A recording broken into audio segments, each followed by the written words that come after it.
Okay, this is video clip 2 for parents. Following our lessons on memory and retrieval practice, helping the students understand the importance of revision and revisiting content to build solid neural pathways, which was the last video clip that I sent out. We're now moving on in study skills to introduce students to different ways, techniques of revising. And we started with a really simple idea, but one that for so many students in the past that I've spoken to has been really effective.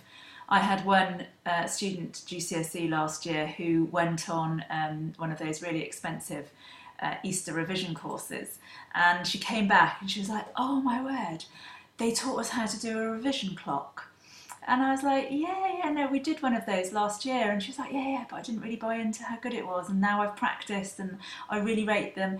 And it really changed the way that this student was learning. And she found it inspirational, actually. So your student might have already tried a revision clock. In the survey that I sent out to Year 10 and 11 students, the indication was that not many do know what a revision clock is, not many have tried it, and so there certainly was evidence that we should be giving them exposure to what a revision clock is and letting them practice. So, revision clocks. There is a YouTube clip hyperlinked in on chunking, just as a starting point, because chunking is important when we're thinking about revising. So revision clocks. What are they? A revision clock is similar to a mind map as it breaks down the content into manageable chunks. The template divides an hour into 12 5-minute slots. Students should spend 5 minutes per subtopic making notes in the appropriate chunk of the clock. It's a really good way of students taking a topic and breaking it up into its component parts. Not all topics, you might not be able to get 12 topics, 12 subsections for a topic, but certainly it can be a really good activity just to get students thinking, right, what do I need to know? Maybe that forms the basis of their first revision clock. What is it that I need to know in this particular topic? And for that information, they should use their specifications, their GCSE specs.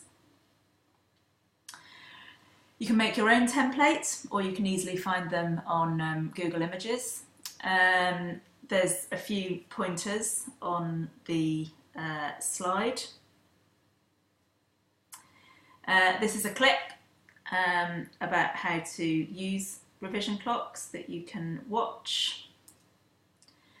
There are a few benefits to using revision clocks as a technique, and as I say, I do have anecdotal evidence that revision clocks have been really useful for students struggling with organising notes, with getting to grips with what is it that I need to know, having their notes in one place, and then that whole thing of, right, okay, once you've got the revision clock in place, you write it out again, and then you get somebody to test you. And as a parent, you can get involved heavily at this stage. I remember very clearly revising with my dad. I didn't use a revision clock, but I would learn a topic using my techniques, and then I would give him the notes, flashcards maybe, mind maps, whatever I'd used, and I would get him to test me. And if I couldn't tell him the answer, then clearly I didn't know the answer, and that was an indication to me that I go back in and I keep revising.